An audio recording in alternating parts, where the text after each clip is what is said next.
আমরা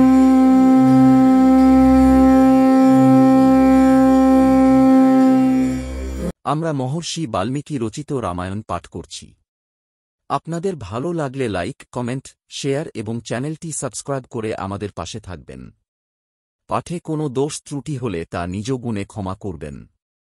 আজকে আমরা পাঠ করে শোনাব বাল্মীকি রামায়ণের ৭ম সর্গটি। শুনতে থাকুন। ৭ম সর্গ। রাজমন্ত্রীদের গুণ ও নীতির বর্ণনা। বীর ইক্ষ্বাকুবংশীয় মহাত্মা রাজা দশরথের দৃষ্টি জয়ন্ত, বিজয়, সুরাষ্ট্র, রাষ্ট্রবর্ধন, অকোপ, ধর্মপাল এবং অস্ত্রশাস্ত্রবেত্তা সুমন্ত্র এই ৮ জন মন্ত্রী ছিলেন, যাঁরা ছিলেন রাজনৈতিক মন্ত্রণায় এবং ইঙ্গিতের দ্বারাই অপরের অভিপ্রায় বুঝতে অভিজ্ঞ, সর্বদাই রাজার প্রিয় ও হিতকর কার্যে রত, সর্বগুণান্বিত, কীর্তিমান, শুদ্ধাচারী এবং সর্বদাই রাজকার্যে অনুরক্ত। বশিষ্ঠ এবং বামদেব নামে শ্রেষ্ঠ ঋষিদ্বয় তাঁর অতি প্রিয় রাজপুরোহিত ছিলেন। এতদ্ব্যতীত অন্য মন্ত্রীরা ছিলেন সুযোগ্য, জাবালি, কাশ্যপ, গৌতম, বর্ষিয়ান, মার্কণ্ডেয় এবং বীজ কাত্যায়ন। বিদ্যাহেতু বিনয়ী, লজ্জাশীল, কর্মকুশল, জিতেন্দ্রিয়, কীর্তিমান, মহাত্মা, শাস্ত্রজ্ঞ, দৃঢ়, পরাক্রমী, যশস্বী, কর্মে সমাহিতচিত্ত, তেজক্ষমা ও যশসম্পন্ন বংশপরম্পরাগত নিযুক্ত ঋত্বিকগণ এই ব্রহ্মর্ষিদের সঙ্গে প্রতিজ্ঞানুসারে সর্বদা কর্ম করতেন। তাঁরা মৃদু হাস্যপূর্বক কথা বলতেন এবং ক্রোধ, কাম বা স্বার্থের বশীভূত হয়ে কখনও মিথ্যা কথা বলতেন না। এই সকল মন্ত্রীদের কাছে নিজেদের বা শত্রুপক্ষীয় রাজাদের কোনো কিছুই অবিদিত থাকত না। শত্রুপক্ষীয় রাজারা যা করছেন, যা করেছেন বা যা করতে ইচ্ছা করেন সবকিছুই তাঁরা গুপ্তচরদের মাধ্যমে জানতে পারতেন। সেই মন্ত্রীগণ আইনশাস্ত্রে ছিলেন সুপণ্ডিত। রাজার প্রতি এবং দেশের প্রজাদের প্রতি তাঁদের বন্ধুত্ব, সৌহার্দ্য ছিল অকৃত্রিম, সুপরীক্ষিত। এমনকি তাঁদের সন্তানগণ দণ্ডনীয় অপরাধ করলে তাদের প্রতিও শাস্তিবিধানে তাঁরা পশ্চাৎপদ হতেন না। তাঁরা রাজকোষাগারে ধনবৃদ্ধি এবং সৈন্য সংগ্রহ ব্যাপারে সর্বদা নিযুক্ত থাকতেন। অনপরাধী শত্রুকেও তাঁরা হিংসা করতেন না। তাঁরা, সেই মন্ত্রীরা, ছিলেন বীর, সর্বদাই উদ্যমশীল এবং রাষ্ট্রনীতি শাস্ত্রানুসারে কর্তব্যপরায়ণ।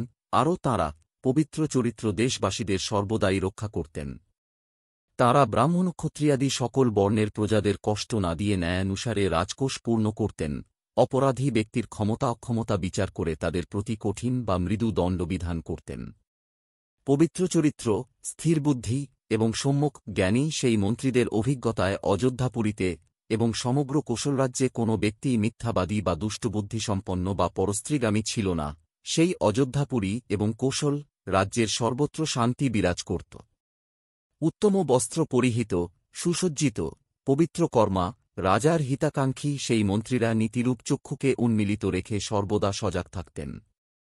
তাঁরা ছিলেন গুরুজনদের গুণগ্রাহী এবং নিজ গুণে সকলের নিকট সমাদৃত, বীরত্বে প্রসিদ্ধ, বিদেশেও গুণগ্রাহীদের কাছে সমাদৃত এবং সর্ববিষয়ে স্থির বুদ্ধিতে কার্য সম্পাদনকারী। তাঁরা সকলেই ছিলেন সর্বদেশে ও সর্বকালে গুণবান বলে প্রসিদ্ধ। কেউই গুণহীন ছিলেন না। ছিলেন যুদ্ধনীতির সন্ধিবিগ্রহ বিষয়ে রাজনীতিতত্ত্বজ্ঞ ও প্রকৃতই ঐশ্বর্যশালী। তাঁরা সকলেই ছিলেন রাজকীয় মন্ত্রণা গোপন রাখতে সমর্থ, বিচারে সূক্ষ্ম বুদ্ধিসম্পন্ন, নীতিশাস্ত্রে অভিজ্ঞ এবং সর্বদাই প্রিয়ভাষী। এইরূপ গুণবান মন্ত্রীদের সঙ্গে মিলিত হয়ে নিষ্পাপ রাজা দশরথ বসুন্ধরা তথা রাজ্য শাসন করতে লাগলেন।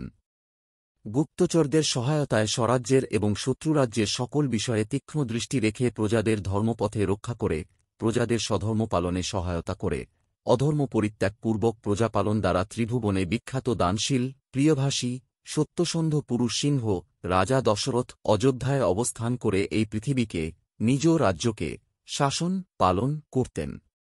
রাজা দশরথ নিজের চেয়ে বেশি বা সমশক্তিসম্পন্ন কোনো শত্রুর সম্মুখীন হননি। তাঁর অনেক বন্ধু ছিলেন এবং সামন্ত রাজারা সর্বদাই তাঁর সামনে নতমস্তকে থাকতেন। স্বীয় প্রতাপে কণ্টকতুল্য শত্রুদের বিনষ্ট করে দেবরাজ ইন্দ্র যেমন স্বর্গে শাসন করেন, সেইরকম তিনি পৃথিবীকে, নিজ রাজ্যকে শাসন করতেন। উজ্জ্বল কিরণমালাযুক্ত উদিত সূর্যের মতো রাজা দশরথ সুমন্ত্রণা দ্বারা কল্যাণ সাধনে নিরত, অনুরক্ত, দক্ষ, শক্তিশালী মন্ত্রিমণ্ডলী পরিবৃত হয়ে শোভা পেতেন। ইত্যার্ষে শ্রীমদ্ রামায়ণে বাল্মীকিয়ে আদিকাব্যে বালকাণ্ডে ৭ম সর্গ। মহর্ষি বাল্মীকি বিরচিত আদিকাব্য রামায়ণের বালকাণ্ডে আদিকাণ্ডে সপ্তম সর্গ সমাপ্ত। রামায়ণের পরবর্তী অধ্যায়গুলো শোনার জন্য আমাদের চ্যানেলটিকে সাবস্ক্রাইব করে আমাদের সঙ্গে থাকুন।